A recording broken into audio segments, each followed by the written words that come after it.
যে হাদিস বলতে গিয়ে আবু হুরায়রা রাদিয়াল্লাহু তাআলা চারবার বেহুশ হয়েছে। 3 ব্যক্তির মাধ্যমে জাহান্নামের আগুন প্রজ্বলিত করবে আল্লাহ। এর মধ্যে একজন আলেম, আলেমকে আল্লাহ ডাকবে, ডাইকে বলবে আলা মুআল্লিমকা মা আনজালতু আলা রাসূলি, আচ্ছা তোমাকে কি আমি ওই বিদ্যা শিখাই নাই যা আমি আমার নবীর উপর নাজিল করছি?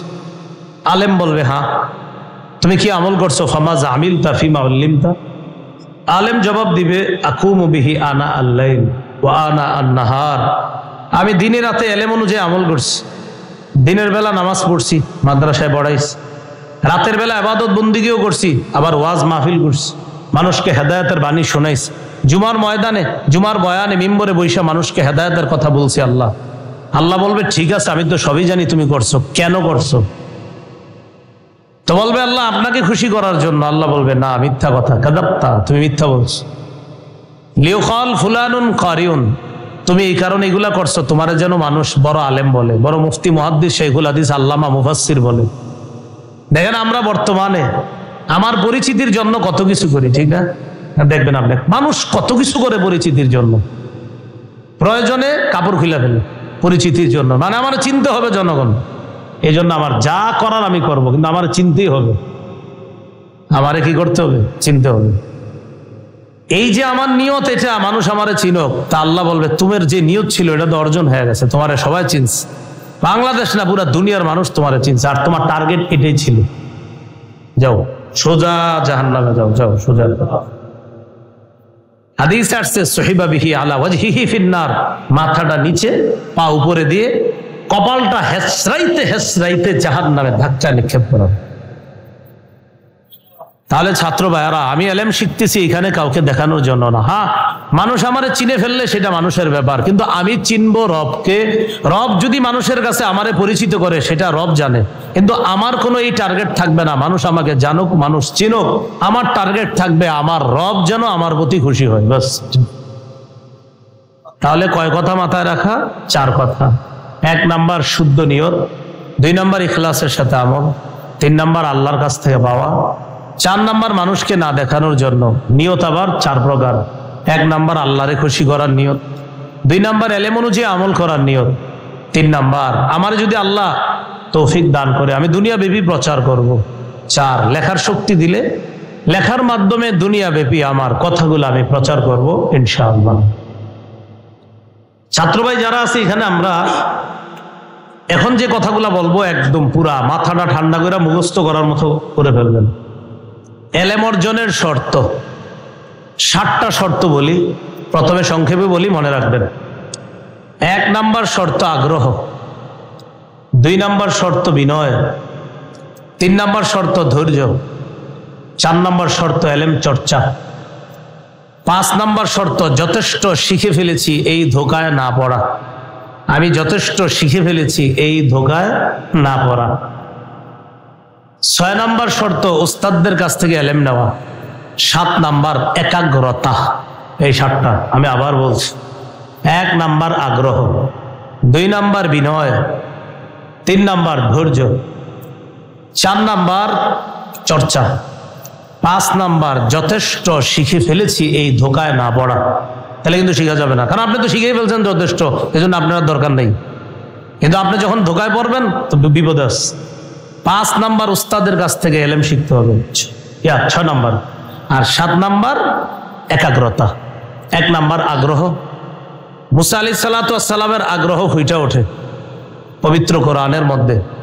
মুসা নবী খজিরকে বললেন, সূরা কাহফের 66 নম্বর আয়াত, হাল আত্তাবিউকা আলা আন তুআল্লিমানি মিম্মা উল্লিমতা রুশদা। আচ্ছা, আপনাকে আল্লাহ যে বিদ্যা দিছে এই বিদ্যা আমাকে শিখাইবেন, এই শর্তে কি আমি আপনার অনুসরণ করতে পারি? আপনি কি আমাকে আপনার সাথে নিবেন? কেন কেন আপনার ওই বিদ্যাটা আমারে শিখাইবেন, আপনি কি নিবেন আমারে? আগ্রহ, আমার আগ্রহ আছে, আপনি যদি দয়া করে নেন তো আমি যাইতে পারি। তাহলে এখান থেকে আগ্রহ, আগ্রহ থাকতে হবে। হুজুর রুমে যাবে, কাজ আছে হুজুরের, হুজুর আমি পড়াটা বুঝি নাই, হ্যাঁ পরে আস, কিন্তু আপনি আগ্রহ দেখাইতে হবে, হুজুর আমি একটু পরে, আবার একটু পরে আসছেন, ও কিরে তুই কেন আসছস? হুজুর ওই যে একটা পড়া বুঝি নাই, ও আচ্ছা 5 মিনিট পরে কাজ আছে। আপনি হাল ছেড়ে দেওয়া যাবে না, 5 মিনিট পরে আবার যাবেন। আগ্রহ।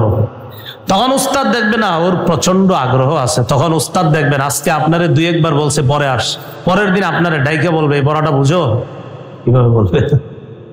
এই হলো আগ্রহ। 2 নাম্বার বিনয়। বিনয় হওয়া ছাড়া এলেম অর্জন করা একদম অসম্ভব, বিনয়ী হতে হবে। এলেম অর্জনের শর্ত বিনয়ী হওয়া। ইমাম মালিক বলেন আল ইলমু বখিলুন জিদ্দা, এলেম হলো কৃপণ। এলেম কি? কঠিন কৃপণ। লা ইউতিকা বা'দ, এলেম তোমারে তার কিছু দিবে না হাত্তা তু'তিয়াহু কুল্লাক, তুমি তোমার সর্বস্ব যদি ওরে না দাও। জ্ঞান, কোরআন সুন্নাহর জ্ঞান, এটা এমন এক জ্ঞান তুমি সর্বস্ব যদি ওরে না দাও ও তোমারে কিছু দিবে না, ও তোমাকে কিছুই দিবে না। এজন্য বিনয়ী হওয়া, এলেমের কাছে খুব বিনয়ী হওয়া, ওস্তাদদের সামনে বিনয়ী হওয়া। জিবরিল আমিন নবীর কাছে আসছে, যখন আসছে সাহাবায়ে কেরাম চিনে না, কালো চুল, সাদা পোশাক পইরা নবীর সামনে আসছে, 2 পা এমনি নত জানু হয়ে নবীর সামনে বসছে। সাহাবায়ে কেরাম বলে লোকটা কে নবীর সামনে আসছে এইভাবে? আয়েশা নবীরে 4টা প্রশ্ন করছে, ইসলাম, ঈমান, ইহসান, কিয়ামত। ইসলাম, ঈমান, ইহসান, কিয়ামত, এই 4টা প্রশ্ন। সহিহ মুসলিমের 8 নম্বর হাদিস, লম্বা আলোচনা আছে। মেশকাত যারা পড়বেন ইনশাআল্লাহ ওখানেও পাবেন হাদিসটা। তো লম্বা আলোচনা হয়েছে, 4 প্রশ্ন করছে, নবী উত্তর দিছে, মানে ছাত্র উস্তাদকে প্রশ্ন করছে, উস্তাদ সব উত্তর দিচ্ছে, ছাত্র চলে যাচ্ছে। সাহাবায়ে কেরাম অবাক হয়ে কি এটা? নবীজি কয় চিনছো? জি না হুজুর। দেখো তো ওমর ইবনুল খাত্তাব সহ আরো সাহাবীরা বাইরে গেছে। হুজুর দেখি না তো, ছাত্র কোথায় জানি হারাই গেছে। নবীজি কয় যে আসছে এটা জিবরিল। জিবরিল মানুষের বেশ ধারণ করে 4 প্রশ্ন আমাকে করে মূলত তোমাদেরকে উত্তর শিখিয়ে গেছে। তো বিষয়টা ওইটা বলা না, উদ্দেশ্য হলো সাদা কাপড় পরে আসছে, চুলগুলো একদম কালো, নবীর সামনে নতজানু হয়ে বিনয়ী হয়ে বসছে। এখান থেকে মুহাদ্দিসিনে কেরাম লেখছে এলেমের জন্য বিনয়ী হওয়া শর্ত। এলেমের জন্য কম বয়সী হওয়া ভালো, ছোট ছোট বয়সে মাদ্রাসাতে বাচ্চাদেরকে দেওয়া, বেশি বয়স হয়ে গেলে আপনার জড়তা এসে যায় মুখে, যাই হোক।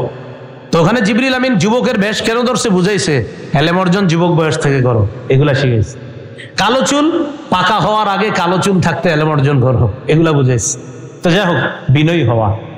3 নাম্বার ধৈর্য। হযরত খজির মুসা নবীরে বলে ইন্নাকা লান তাসতাতিআ মাইয়া সবরা, মুসা আপনি আমার সাথে ধৈর্য ধরতে পারবেন না। ওয়া কাইফা তাসবিরু আলা মা লাম তুহিত বিহি খুবরা, আরে যে জিনিস জানেন না এই জিনিসের উপর কেমনে ধৈর্য ধরবেন? মুসা নবীরে খজির বলতেছে। মুসা নবী কয় সাতাজিদুনি ইনশাআল্লাহু সাবিরা ওয়ালা আসি লাকা আমরা, ইনশাআল্লাহ আপনি আমাকে ধৈর্যশীল পাবেন। এখান থেকে বোঝা যায় এলেম অর্জনের জন্য ধৈর্য লাগবে। আপনি দেখবেন আপনি জানেন না, বুঝতেছেন না, আহারে হুজুরে কয় না কিল্লিগা কি বিষয়টা, আপনি যেটা জানেন না এরকম মনে হবে। দেখবেন উস্তাদ আলোচনা করবে, তারপর যে বিষয়টা হলো তো এটা বলতে গিয়ে হুজুর দেখবেন বলতেছে, তখন নবীর ওই সাহাবী এটা করলেন ওটা করলেন, তখন আপনার মাথায় ঢুকছে আচ্ছা হুজুর তো ওই কথাটা এখনো কয় নাই, যে একটু বলার কথা। এগুলো আপনার ধৈর্য ধরতে হবে। সহিহ বুখারীর 74 নম্বর হাদিস, বাইনামা মুসা ফি মালাইম মিন বনি ইসরাইল, একবার মুসা নবী বনি ইসরাইলদের মাঝে ছিলেন, অবস্থান করছিলেন। এক ব্যক্তি আসছে, আসার পর মুসা নবীকে বললেন হাল তা'লামু আহাদান আ'লামা মিনকা, আপনার চেয়ে বড় কোনো জ্ঞানী বলে আপনি কাউরে জানেন? মুসা নবীকে বললেন। মুসা নবী বললেন না, আমার চেয়ে বড় জ্ঞানী কেউ নাই। কথা সঠিক।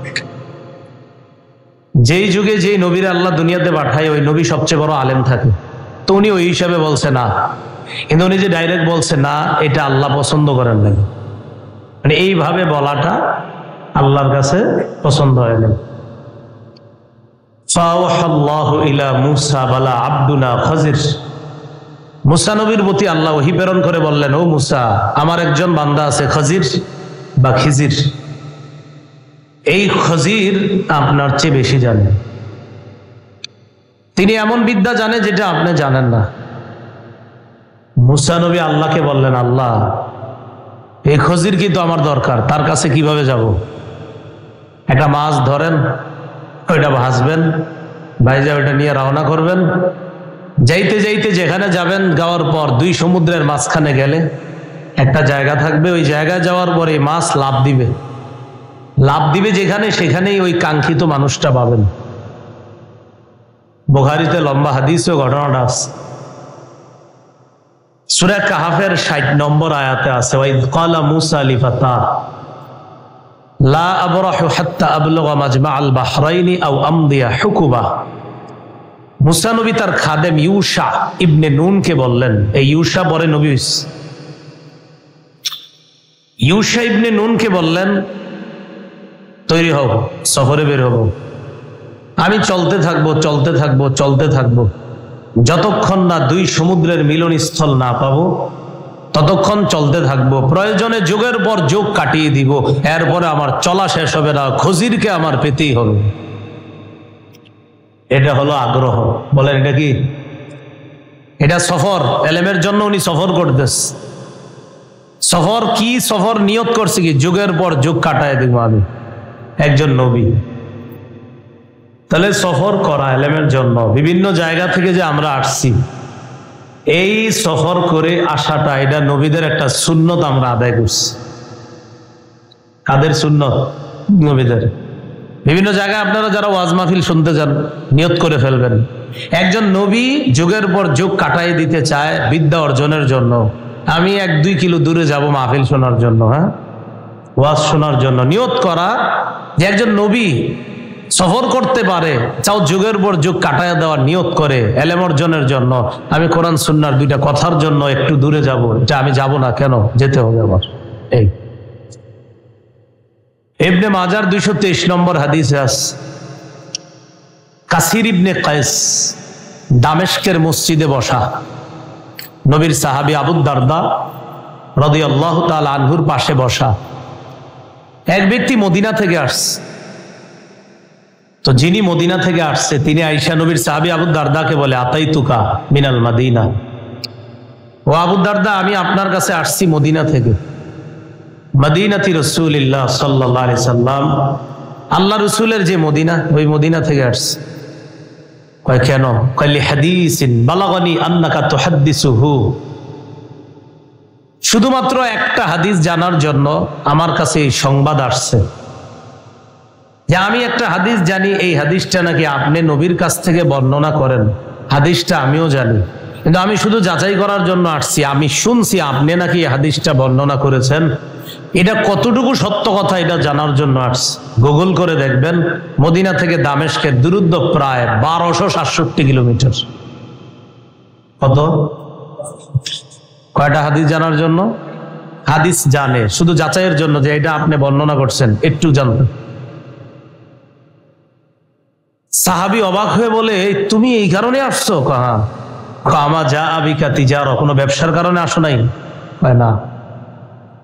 ওয়ালা যা আবিকা গায়রুহু, অন্য কোনো কারণে আসো নাই? কয় না। একটা হাদিস জানতে?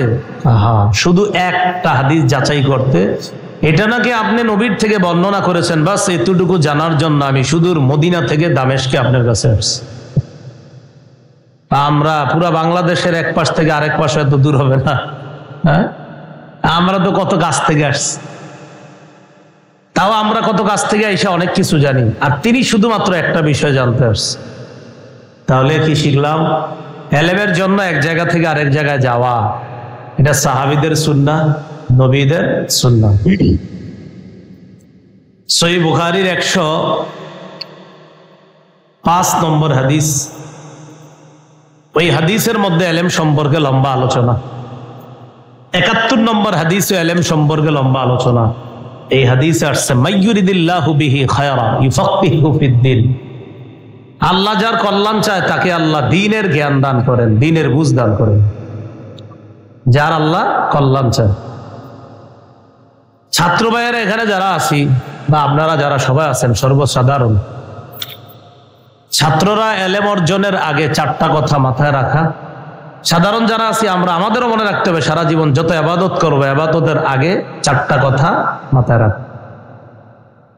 1 নাম্বার নিয়ত শুদ্ধ করা, 2 নাম্বার ইখলাসের সাথে এলেম অর্জন করা, 3 নাম্বার আল্লাহর কাছ থেকে পাওয়ার আশা এলেম অর্জন করা, 4 নাম্বার মানুষকে না দেখানোর জন্য এলেম অর্জন করা। আর সবাই আমরা মনে রাখতে পারি, ইবাদতের আগে 4টা কথা রাখতে হবে মাথায়। নিয়ত শুদ্ধ করে ইবাদত করা, ইখলাসের সাথে ইবাদত করা, আল্লাহর কাছ থেকে পাওয়ার আশা ইবাদত করা, মানুষকে না দেখানোর জন্য ইবাদত করা। তো ছাত্র যারা আছে আমরা এই নিয়ত করা, বিশুদ্ধ নিয়ত যে আমি এখানে ইলম শিখতে আসছি, নিয়ত শুদ্ধ। সহিহ বুখারীর শুরু হাদিস, ইন্নামাল আমালু বিন্নিয়াত, আমলের প্রতিদান নির্ভর করে নিয়তের সাথে। এখন মনে রাখতে হবে নিয়ত আবার 4 প্রকার। নিয়ত কয় প্রকার? প্রথমে 4 কথা, নিয়ত শুদ্ধ, ইখলাসের সাথে ইলম অর্জন, আল্লাহর কাছ থেকে পাওয়ার আশা, মানুষকে না দেখানোর জন্য ইলম অর্জন। প্রথম হলো বিশুদ্ধ নিয়ত। এই নিয়ত আবার 4 প্রকার। 1 নাম্বার আল্লাহরে খুশি করার নিয়ত, আল্লাহকে খুশি করার নিয়ত। নাসাইর বর্ণনা 3140 নম্বর হাদিস। নবীরে প্রশ্ন করা হলো, আরাইতা রাজুলান গাজা ইয়ালতামিসুল আজরা ওয়াজ যিকরা মা লাহু ইয়া রাসূলুল্লাহ। হুজুর, এক ব্যক্তি জিহাদ করেছে, তার নিয়ত হলো 2টা, সওয়াব কামাই করা, মানুষের বাহবা কামাই করা। ফামা লাহু ইয়া রাসূলুল্লাহ, হুজুর তার কি সওয়াব হবে? আল্লাহরে খুশি করার জন্য জিহাদ করছে, আবার মানুষ তাকে বীর পালোয়ান মুজাহিদ বলবে, এই কারণে জিহাদ করছে, সে কি পাবে? নবী বলেন লা শাই আলাহু, কিছুই পাবে না। আদাহা সালাসা মাররাত, প্রশ্নটা 3 বার নবীর উদ্দেশ্যে ছুড়ে দেওয়া হলো। 3 বার নবী বললেন লা শাই আলা, লা শাই আলা, লা শাই আলা, সে কিছুই পাবে না, সে কিছুই পাবে না, সে কিছুই পাবে না। শেষে নবী বললেন ইন্নাল্লাহা লা ইয়াকবালু মিনাল আমাল ইল্লা মা কানা লাহু খালিসা ওয়া বতুগিয়া বিহি ওয়াজহু। আল্লাহ ততক্ষণ কোনো কাজ কবুল করবেন না যতক্ষণ এই কাজ আল্লাহর জন্য না হবে এবং আল্লাহর সন্তুষ্টির জন্য না হবে, ততক্ষণ পর্যন্ত কোনো কাজ আল্লাহ কবুল করবেন না, কোনো আমল আল্লাহ কবুল করবেন না। তাহলে 1 নাম্বার নিয়ত, কারে খুশি করা? নিয়ত জানি কয় প্রকার? 4। 1 নাম্বার আল্লাহরে খুশি করা। 2, আমি যা শিখবো এই অনুযায়ী আমল করা। 2 নাম্বার নিয়ত। তিরমিজির বর্ণনা, লা তাজুলু কদামা ইবনি আদম হাত্তা ইউসআলা আন খামসিন, কিয়ামতের ময়দানে 5 প্রশ্ন করার আগে আদম সন্তানের 2 পা নড়বে না। 1 নাম্বার আন উমরিহি ফিমা আফনা, জীবন সম্পর্কে জিজ্ঞাসা করা হবে, জীবন কোন কাজে কাটিয়েছে। 2 নাম্বার আন শাবাবিহি ফিমা আবলা, যৌবন সম্পর্কে জিজ্ঞাসা করা হবে, যৌবন কোথায় বিনাশ করেছে। 3 নাম্বার ওয়ান মালিহি মিন আইনা ইকতাসাবা, সম্পদ সম্পর্কে, সম্পদ কোথা থেকে কামাই করেছে। 4 নাম্বার ওয়াফিমা আনফাক, সম্পদ কোথায় ব্যয় করছে। 3 কোত্থেকে কামাই, 4 কোথায় ব্যয়। 5 ওয়াবিমাযা আমিলা ফিমা আলিমা, সে যা জেনেছে জানা অনুযায়ী আমল করছে কিনা। এই 5 প্রশ্ন করা হবে। 5 নাম্বার প্রশ্নটা, যা জানছো ওই অনুযায়ী আমল করছো কিনা তুমি, এই কথা জিজ্ঞাসা করা হবে। তাহলে আমাদের 2 নাম্বার নিয়ত, আমি যা জানবো, বলি সবাই তা মানবো, যা জানবো তা মানবো, এই নিয়তে ইলম শেখা। 3 নাম্বার নিয়ত, আল্লাহ যদি আমাকে, বলি সবাই আল্লাহ যদি আমাকে বলার শক্তি দেয়, বলার মাধ্যমে সারা পৃথিবীতে আমার কথা, কোরআন সুন্নাহর কথা, আমার জ্ঞান, আমার জানা বিষয়গুলা সারা পৃথিবীতে প্রচার করবো ইনশাআল্লাহ। এটা 3 নাম্বার নিয়ত। আমি যা জানবো এটা সারা দুনিয়ার মানুষকে জানানোর চেষ্টা করব। সহিহ বুখারীর 105 নম্বর হাদিসে আছে, নবী বলেন আলা ফাল্লিবাল্লিগিশ শাহিদুল গায়বা, সাহাবীরা তোমরা যারা যারা আমার কথা শুনছো, আমার এই কথাগুলা যারা শুনে নাই তাদের কাছে পৌঁছায় দিবেন। তোমরা যারা উপস্থিত আছো, আমার কথাগুলা যারা অনুপস্থিত পৃথিবীর প্রান্তে প্রান্তে, তাদের কাছে তোমরা এই কথাগুলা পৌঁছায় দিবে। 4 নাম্বার বলি, যদি আল্লাহ আমাকে লেখার শক্তি দান করে, লেখার মাধ্যমে আমার জ্ঞান আমি দুনিয়া ব্যাপী প্রচার করবো ইনশাআল্লাহ। তাহলে 3 নাম্বার হলো বলে, 4 নাম্বার লেখায়। আবু দাউদ শরীফের বর্ণনা 4700 নম্বর হাদিস, নবী বলেন ইন্না আউওয়ালা মা খালাকাল্লাহুল কলম, আল্লাহ সর্বপ্রথম সৃষ্টি করেছেন কলম। কলম সৃষ্টি করার পর কলমকে বললেন উক্তুব, কলম লেখো। কলম আল্লাহকে বললেন মাযা আকতুবু, আল্লাহ আমি কি লিখবো। আল্লাহ বললেন উক্তুব মাকাদির কুল্লি শাইইন হাত্তা তাকুমাস সাআহ, কিয়ামত পর্যন্ত যা ঘটবে তুমি সব লেখো। সুবহানাল্লাহ। 29 পারার 2 নম্বর সূরা, সূরা কলম, দ্বিতীয় সূরাটা। নুন ওয়াল কালামি ওয়ামা ইয়াসসুরুন। আল্লাহ কলমের শপথ করতেস, কলমের অনেক দাম আল্লাহর কাছে। সর্বপ্রথম আল্লাহ কলম বানাইছে, তাহলে সৃষ্টির সূচনায় আল্লাহ কি বানাইছে? কলম। এবার সহিহ বুখারীর বর্ণনা শুনেন, জিবরিল আমিন নবীর কাছে আইসা বলতেছে, ইকরা, ও মুহাম্মদ সাল্লাল্লাহু আলাইহি সাল্লাম পড়েন। কি বলছে? পড়েন। তাহলে সৃষ্টির সূচনা লেখা, আমাদের নবীর নবুয়তি কার্যক্রমের সূচনা পড়া। সৃষ্টির সূচনা লেখা, আমাদের নবীজির নবুয়তি জীবনের কার্যক্রম শুরু পড়া। দুইটা মিলাইলে কি হয়? লেখা। হ্যাঁ, লেখা পড়া। সৃষ্টির সূচনা লেখা, নবুয়তি জীবনের কার্যক্রম শুরু পড়া। এবার দুইটা মিলাইলে কি হয়? ছোটবেলায় শিখছি লেখাপড়া করে যে গাড়ি বাড়ি চড়ে, এখন আমরা লেখাপড়াই করি না। অথচ সৃষ্টির সূচনা লেখা, নবুয়ত জিন্দেগির সূচনা পড়া। আল্লাহ আমাদেরকে এই কথাগুলো বোঝার তৌফিক দান করেন। কি সুন্দর, আল্লাহ শুরুই করছে কোরআন, ইকরা, হ্যাঁ পড়েন। কোরআনটা শুরুই করছে ইকরা, পড়েন। আমরা পড়ি না। আল্লাহ মুসলমানদের প্রথম শব্দটা বলছে ইকরা, পড়েন, আমরা পড়ি না।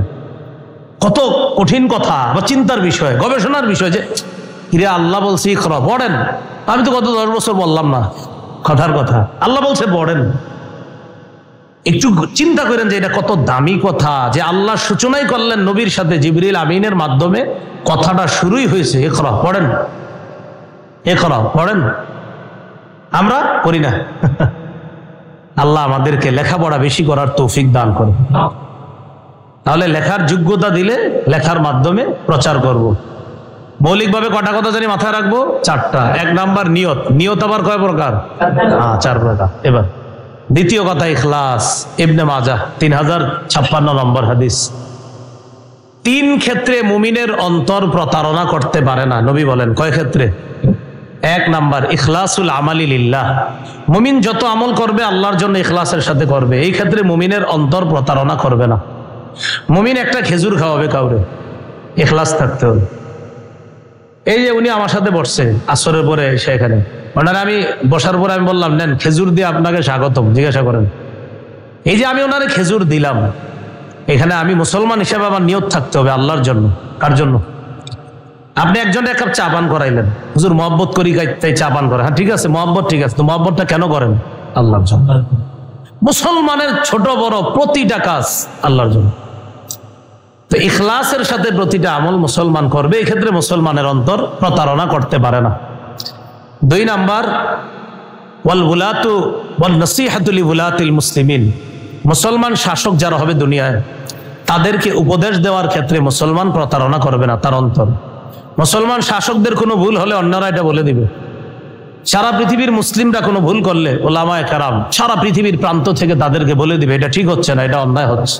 এই ক্ষেত্রে মুসলমানের কলব প্রতারণা করতে পারে না।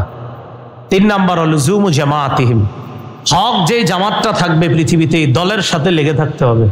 যারা আল্লাহর কাজ করবে, রসুলের কাজ করবে, তাদের সাথে যে কোনো ভাবে সম্পর্ক রাখতে হবে, মহব্বত রাখতে হবে। এই জন্য আমরা যারা মাদ্রাসায় পড়ি, যারা পড়াই, যারা পড়ি না কিন্তু মহব্বত রাখি, সম্পর্ক রাখি, এই সবাইকে কিন্তু আল্লাহ হক জামাতের অন্তর্ভুক্ত করে নেবেন ইনশাআল্লাহ। আল্লাহ আমাদের সকলকে কথাগুলা বোঝার তৌফিক দান করেন। তাহলে 2 নাম্বার ইখলাসের সাথে সব আমল। 3 আল্লাহর কাছ থেকে পাওয়ার আশায়। হাদিসে আসছে, নবী বলেন, মান সালাকা তরিকা ইয়ালতামিসু ফিহি ইলমা। যে ব্যক্তি ইলম অর্জন করার জন্য পথ অবলম্বন করে, সাখালাল্লাহু লাহু বিহি তরিকান ইলাল জান্নাহ। আল্লাহ তার জান্নাতে যাওয়ার রাস্তা সহজ করে দেন। তাহলে আমরা ছাত্র ভাইরা এখানে যারা আছি, আমার নিয়ত, আমি এখানে বিদ্যা অর্জন করতে আসছি আমার জান্নাতের রাস্তা সহজ করার জন্য। এই মিয়া, জান্নাতের রাস্তা সহজ কে বলছে? নবী বলছে।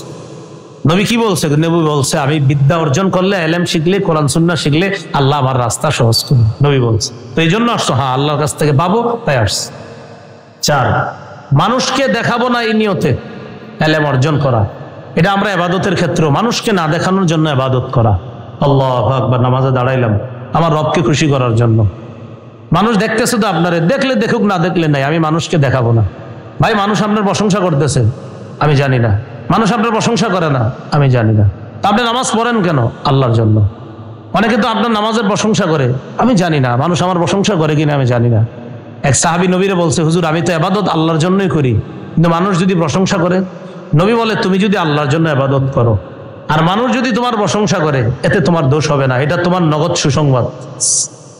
এটা দুনিয়াতে মুমিনের নগদ সুসংবাদ। আমি আল্লাহর জন্য নামাজ পড়লাম, কোনো মানুষের জন্য না। এরপরে মানুষ বলছে তার রুকু সেজদা সুন্দর, নবী বলেন তিলকা আজিলু বুশরাল মুমিন, এটা দুনিয়াতে মুমিনের নগদ সুসংবাদ। তো 4 নাম্বার, এলেম অর্জন করব মানুষকে দেখানোর জন্য না। তিরমিজি শরীফের 2382 নম্বর হাদিসে আছে, যে হাদিস বলতে গিয়ে আবু হুরায়রা রাদিয়াল্লাহু তাআলা 4 বার বেহুশ হয়েছে। 3 ব্যক্তির মাধ্যমে জাহান্নামের আগুন প্রজ্বলিত করবে আল্লাহ। এর মধ্যে একজন আলেম, আলেমকে আল্লাহ ডাকবে, ডাইকে বলবে আলা মুআল্লিমকা মা আনজালতু আলা রাসূলি, আচ্ছা তোমাকে কি আমি ওই বিদ্যা শিখাই নাই যা আমি আমার নবীর উপর নাজিল করছি? আলেম বলবে হ্যাঁ। তুমি কি আমল করছো? ফামা জামিলতা ফিমা উল্লিমতা, আলেম জবাব দিবে আকুমু বিহি আনা আল-লাইল ওয়া আনা আন-নাহার, আমি দিনে রাতে এলেম অনুযায়ী আমল করছি। দিনের বেলা নামাজ পড়ছি, মাদ্রাসায় পড়াইছি, রাতের বেলা ইবাদত বন্দিগিও করছি, আবার ওয়াজ মাহফিল করছি, মানুষকে হেদায়েতের বাণী শোনাইছি, জুমার ময়দানে জুমার বয়ানে মিম্বরে বৈশা মানুষকে হেদায়েতের কথা বলছি। আল্লাহ আল্লাহ বলবে ঠিক আছে, আমি তো সবই জানি তুমি করছো, কেন করছো? তো বলবে আল্লাহ আপনাকে খুশি করার জন্য। আল্লাহ বলবে না, মিথ্যা কথা, কাযাবতা, তুমি মিথ্যা বলছো। লিউকাল ফুলানুন কারিউন, তুমি এই কারণে এগুলা করছো তোমার যেন মানুষ বড় আলেম বলে, বড় মুফতি মুহাদ্দিস শাইখুল হাদিস আল্লামা মুফাসসির বলে। দেখেন আমরা বর্তমানে আমার পরিচিতির জন্য কত কিছু করি, ঠিক না? দেখবেন আপনি মানুষ কত কিছু করে পরিচিতির জন্য, প্রয়োজনে কাপড় খুলে ফেলে পরিচিতির জন্য, মানে আমার চিনতে হবে জনগণ। এই জন্য আমার যা করার আমি করব, কিন্তু আমার চিনতেই হবে, আমারে কি করতে হবে? চিনতে হবে। এই যে আমার নিয়ত, এটা মানুষ আমারে চিনক, তা আল্লাহ বলবে তোমার যে নিয়ত ছিল এটা তো অর্জন হয়ে গেছে, তোমারে সবাই চিনছে, বাংলাদেশ না পুরা দুনিয়ার মানুষ তোমারে চিনছে, আর তোমার টার্গেট এটাই ছিল। যাও সোজা জাহান্নামে, যাও যাও সোজা। হাদিস আসছে সহিবা বিহি আলা ওয়াজহিহি ফিন্নার, মাথাটা নিচে পা উপরে দিয়ে কপালটা হেসরাইতে হেসরাইতে জাহান্নামে ধাক্কা নিক্ষেপ করা। তাহলে ছাত্র ভাইয়ারা, আমি এলেম শিখতেছি এখানে কাউকে দেখানোর জন্য না। হ্যাঁ, মানুষ আমারে চিনে ফেললে সেটা মানুষের ব্যাপার, কিন্তু আমি চিনবো রবকে। রব যদি মানুষের কাছে আমারে পরিচিত করে সেটা রব জানে, কিন্তু আমার কোনো এই টার্গেট থাকবে না মানুষ আমাকে জানুক, মানুষ চিনুক। আমার টার্গেট থাকবে আমার রব যেন আমার প্রতি খুশি হয়, বাস। তাহলে কয় কথা মাথায় রাখা? 4 কথা। 1 নাম্বার শুদ্ধ নিয়ত, 2 নাম্বার ইখলাসের সাথে আমল, 3 নাম্বার আল্লাহর কাছ থেকে পাওয়া, 4 নাম্বার মানুষকে না দেখানোর জন্য নিয়ত। আবার 4 প্রকার। 1 নাম্বার আল্লাহরে খুশি করার নিয়ত, 2 নাম্বার এলেম অনুযায়ী আমল করার নিয়ত, 3 নাম্বার আমার যদি আল্লাহ তৌফিক দান করে আমি দুনিয়াব্যাপী প্রচার করব, 4 লেখার শক্তি দিলে লেখার মাধ্যমে দুনিয়াব্যাপী আমার কথাগুলো আমি প্রচার করব ইনশাআল্লাহ। ছাত্র ভাই যারা আছে এখানে, আমরা এখন যে কথাগুলো বলবো একদম পুরা মাথাটা ঠান্ডা করে মুখস্থ করার মতো করে ফেলবেন। এলেম অর্জনের শর্ত 7টা শর্ত বলি, প্রথমে সংক্ষেপে বলি, মনে রাখবেন। 1 নাম্বার শর্ত আগ্রহ, 2 নাম্বার শর্ত বিনয়, 3 নাম্বার শর্ত ধৈর্য, 4 নাম্বার শর্ত এলেম চর্চা, 5 নাম্বার শর্ত যথেষ্ট শিখে ফেলেছি এই ধোকায় না পড়া। আমি যথেষ্ট শিখে ফেলেছি এই ধোকায় না পড়া। 6 নাম্বার শর্ত উস্তাদদের কাছ থেকে এলেম নেওয়া। 7 নাম্বার একাগ্রতা। এই 7টা আমি আবার বলছি। 1 নাম্বার আগ্রহ, 2 নাম্বার বিনয়, 3 নাম্বার ধৈর্য, 4 নাম্বার চর্চা, 5 নাম্বার যথেষ্ট শিখে ফেলেছি এই ধোকায় না পড়া। তাহলে কিন্তু শিখা যাবে না, কারণ আপনি তো শিখেই ফেলছেন যথেষ্ট, এই জন্য আপনার দরকার নেই। কিন্তু আপনি যখন ধোকায় পড়বেন তো বিপদ আছে। 5 নাম্বার উস্তাদের কাছ থেকে এলেম শিখতে হবে, 6 নাম্বার। আর 7 নাম্বার একাগ্রতা। 1 নাম্বার আগ্রহ। মুসা আলাইহিস সালাতু ওয়াস সালামের আগ্রহ ফুটে ওঠে পবিত্র কোরআনের মধ্যে।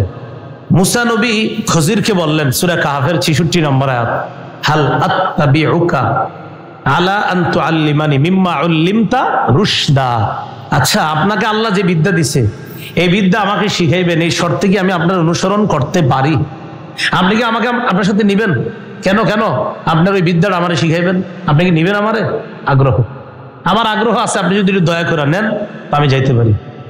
তাহলে এখান থেকে আগ্রহ আগ্রহ থাকতে হবে। হুজুর রুমে যাবে, কাজ আছে হুজুরের, হুজুর আমি পড়াটা বুঝি নাই, হ্যাঁ পরে আস। আপনি আগ্রহ দেখাইতে হবে, হুজুর আমি একটু পরে, আবার একটু পরে আসছেন। ও কিরে তুই কেন আসছস? হুজুর ওই যে একটা পড়া বুঝি নাই। ও আচ্ছা 5 মিনিট পড়ায়, কাজ আছে। আপনি হাল ছেড়ে দেওয়া যাবে না, 5 মিনিট পরে আবার যাবেন। আগ্রহ। তখন উস্তাদ দেখবে না ওর প্রচন্ড আগ্রহ আছে, তখন উস্তাদ দেখবেন আজকে আপনারে 2 একবার বলছে পরে আস, পরের দিন আপনারে ডাইকে বলবে এই পড়াটা বুঝো, কিভাবে বলবে? এই হলো আগ্রহ। 2 নাম্বার বিনয়। বিনয় হওয়া ছাড়া এলেম অর্জন করা একদম অসম্ভব, বিনয়ী হতে হবে। এলেম অর্জনের শর্ত বিনয়ী হওয়া। ইমাম মালিক বলেন আল ইলমু বখিলুন জিদ্দা, এলেম হলো কৃপণ। এলেম কি? কঠিন কৃপণ।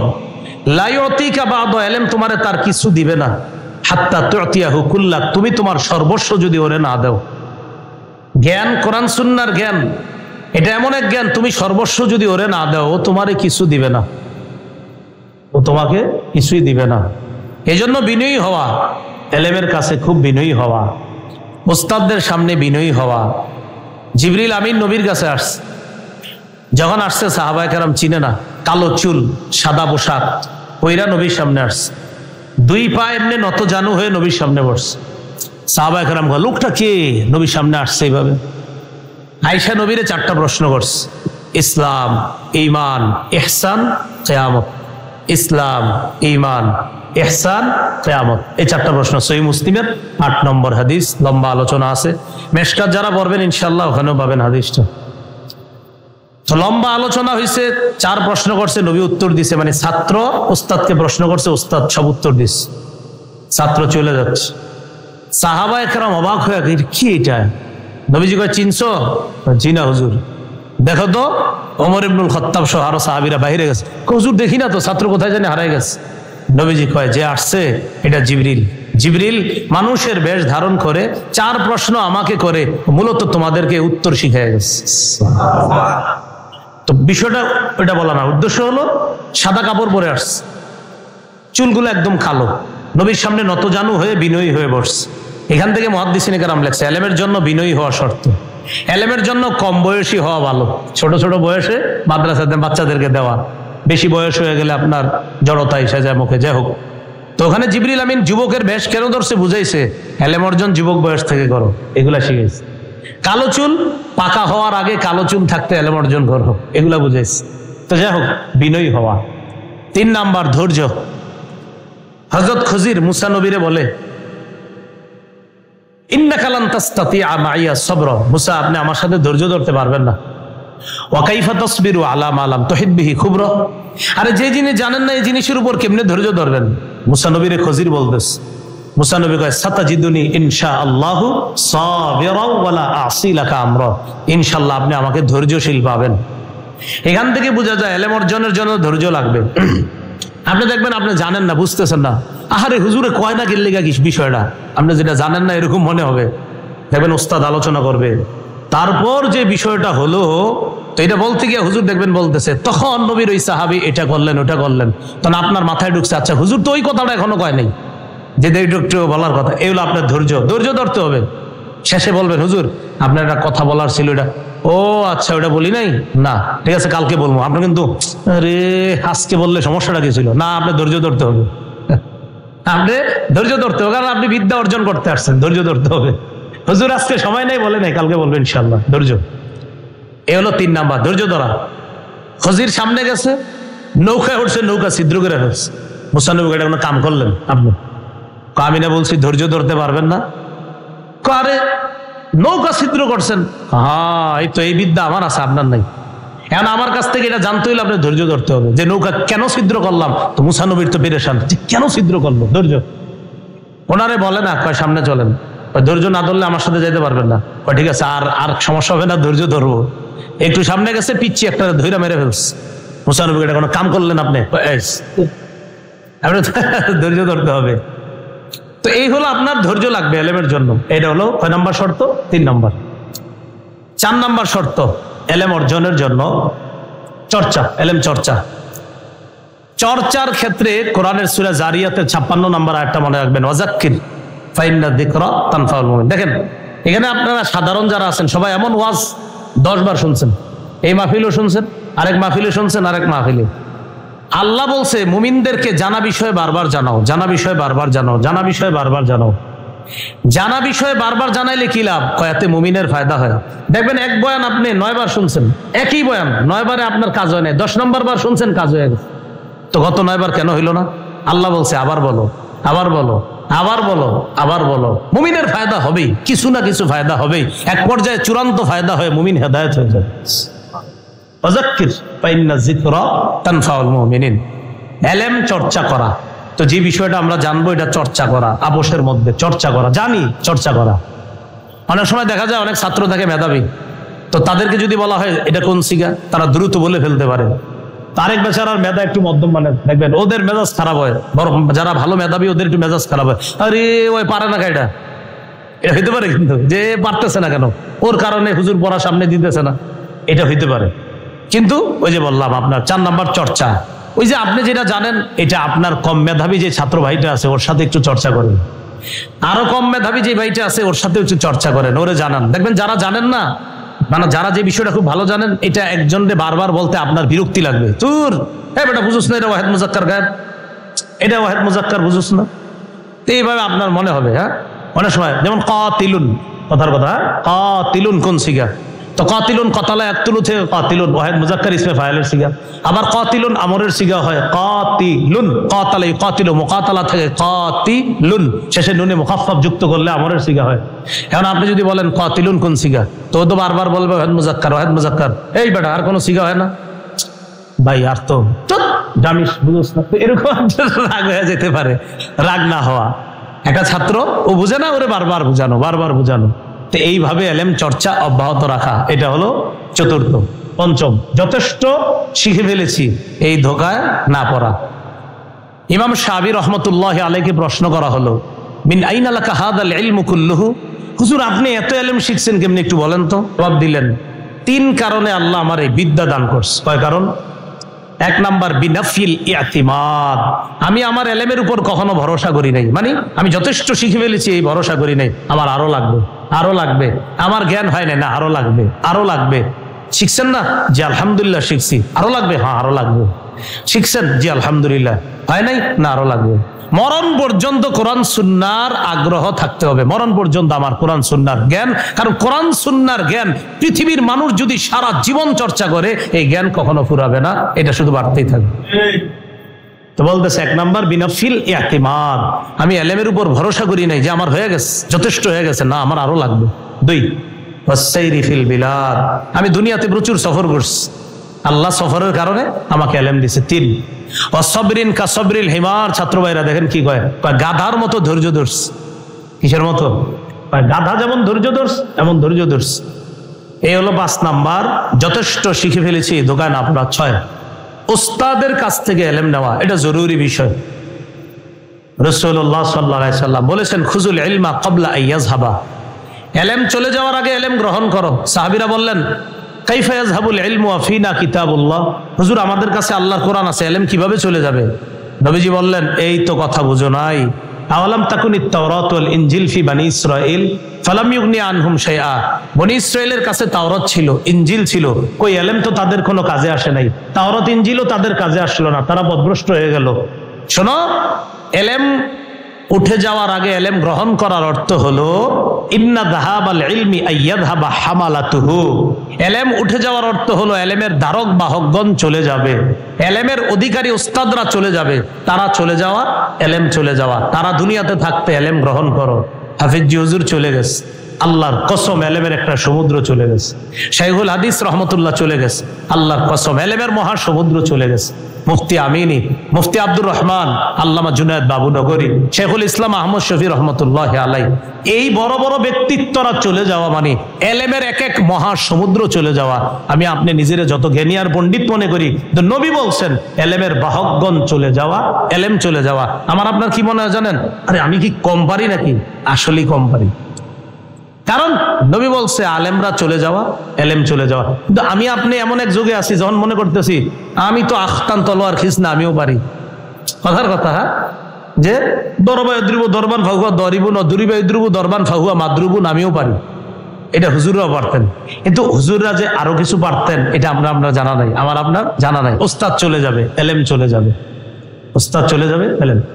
শেখুল হাদিস রহমতুল্লাহকে আমি বুখারী পড়াইতে একদম ছোট বয়সে দেখছি, আমি তখন অনেক ছোট। মুক্তাঙ্গনে হুজুর যখন কওমি সনদের স্বীকৃতি নিবে তখন আমি একদম ছোট্ট, মাদায়ে নেসাবে পড়ি, গালেবান প্রথম বর্ষে পড়ি আমি, উত্তরা। তো হুজুর তখন আপনার ইয়াতে মুক্তাঙ্গনে গেছিলাম, একটু মনে পড়ে ছোটবেলা ওখানে হুজুর, জি আপনারা হয়তো অনেক বড় ছিলেন। তো ছোটবেলায় গেছি, গিয়ে দিয়ে হুজুর বুখারী দর্শ দিতেছে। তো দর্শের মধ্যে হুজুরে আপনার নাহুর আলোচনা করে, সরফের আলোচনা করে, বুখারীর কিতাবে বালাগাত, ফাসাহাত, মানতেক, পুরা দুনিয়াটা নিয়ে আসে বুখারীর সবক। আমি হেফজখানায় হাফেজ হয়েছি যে বছর লালমাটিয়া মাদ্রাসায় 2001 সালে।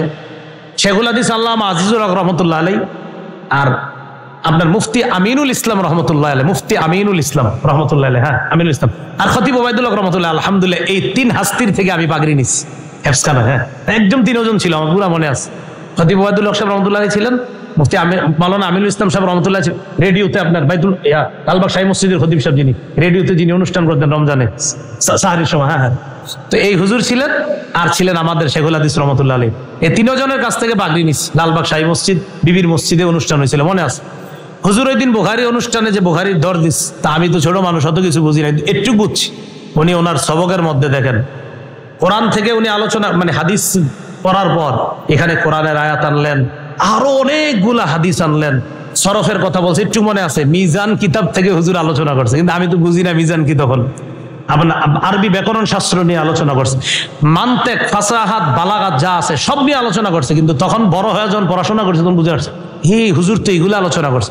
দেখেন বুখারীর অনুষ্ঠান সবকের মধ্যে হুজুর পুরা দুনিয়ার এলেম আইনা উপস্থিত করে। তো আমার আপনার মনে হয় কি জানেন, যে আমি বালাগাতের একটা পারি, আমি অনেক কিছু পারি। নবী কয় না, এলেমের বাহকগণ উঠে যাওয়ার আগে এলেম গ্রহণ করো। এলেম বাহক কারা? আলেমরা, তারা উঠে যাওয়ার আগে এলেম গ্রহণ করো। 7 নাম্বার ইনহিমা, আচ্ছা 7 নাম্বার ইনহিমা, একাগ্রতা, এটা লাগবে। এবার খুব সংক্ষেপে শোনেন, বাহ্যিক 3টি উপকরণ, বলেন কয়টি উপকরণ? 3টি। বাহ্যিক কয়টি উপকরণ? 3টি। 1 নাম্বার, সবাই একটু আমার সাথে বলি, বলেন মুতালা, সবকে উপস্থিতি, তাকরার। তাহলে মোতালা আর ক্লাসে নিয়মিত উপস্থিতি, আর একটা হলো তাকরার। মোতালা 2 প্রকার, ওস্তাদদের মোতালা, ছাত্রের মোতালা। ওস্তাদদের মোতালা 3 প্রকার, কিতাবি মোতালা, ফন্নি মোতালা, আরেকটা হলো কোরআন সুন্নাহর ব্যাপক মোতালা। ফতুয়া বিভাগের ছাত্রদের মোতালা, কোরআন সুন্নাহ মোতালা করে মাসাইল বের করা। দাওরা পর্যন্ত ছাত্রদের মোতালা, সামনের সবক বোঝা। বাহ্যিক 3টি উপকরণ, ওস্তাদের আদব, কিতাবের আদব, মাদ্রাসার আদব। ওস্তাদের আদব 4 প্রকার, মোহাব্বত, আজমত, ইতাআত, খেদমত। আজকে এই পর্যন্তই। আল্লাহ পাক রব্বুল আলামিন আমাদের সকলকে এলেম অর্জনের ব্যাপারে যা যা জানলাম, আমি সহ সবাই যেন আমরা কথাগুলো মনে রেখে সামনের জীবনে এলেম অর্জন করতে পারি, আল্লাহ তৌফিক দান করেন। আমিন ওয়া আখিরু দাওয়ানা আলহামদুলিল্লাহি রাব্বিল আলামিন।